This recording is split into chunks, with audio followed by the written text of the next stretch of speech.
അസ്സലാമു അലൈക്കും. നമസ്കാരം.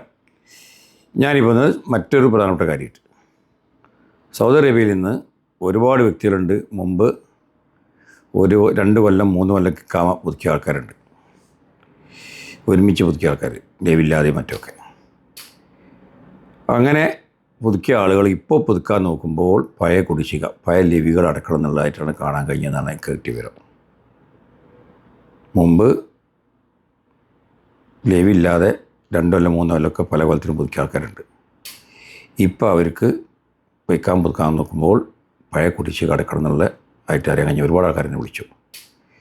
എനിക്ക് പറയുള്ളത്, ഇങ്ങനത്തെ ആളുകളാണെങ്കിൽ നിങ്ങളടുത്ത് കാശും കാര്യം ലീവ് അടക്കാനുള്ള കാശിട്ട് പോയില്ലെങ്കിൽ നിങ്ങൾക്ക് ഏറ്റവും നല്ല ഇഖാമ എക്സ്പയർ ആകാത്ത ആളുകളാണെങ്കിൽ നിങ്ങൾക്ക് ഏറ്റവും നല്ലത് എക്സിറ്റ് അടിച്ച് പോവുക, വേറെ വിസക്ക് വരിക. ഇനി ഇഖാമ എക്സ്പയർ ആളുകളാണെങ്കിൽ ശരി, എംബസി മുഖേനയോ മറ്റോ നിങ്ങൾക്ക് സ്വീകരിക്കാം എക്സിറ്റ്. കാരണം ഭീമമായ സംഖ്യ അടക്കേണ്ടതായി വന്ന ആളുകൾക്ക് മാത്രം. നിങ്ങളുടെ കയ്യിൽ കാശുണ്ടെങ്കിൽ കുഴപ്പമില്ല, നിങ്ങൾ ലീവ് അടച്ചു പിന്നെ തുടർന്ന് പോകാം.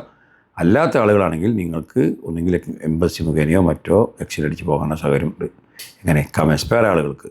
ഇഖാമ എക്സ്പയർ ആകാത്ത ആളുകളാണെങ്കിൽ നിങ്ങളുടെ സ്പോൺസറുമായി ബന്ധപ്പെട്ട് അത് എക്സിറ്റ് അടിച്ച് പോകാം, മറ്റൊരു പുതിയ വിസയിലേക്ക് വരിക. ഇതാണ് നല്ലത് എൻ്റെ അഭിപ്രായം. ഒരുപാട് ആൾക്കാർ അങ്ങനെ കുടുങ്ങിയിട്ടുണ്ട്. മറക്കണ്ട. എന്ത് സംശയം വിളിക്കാം.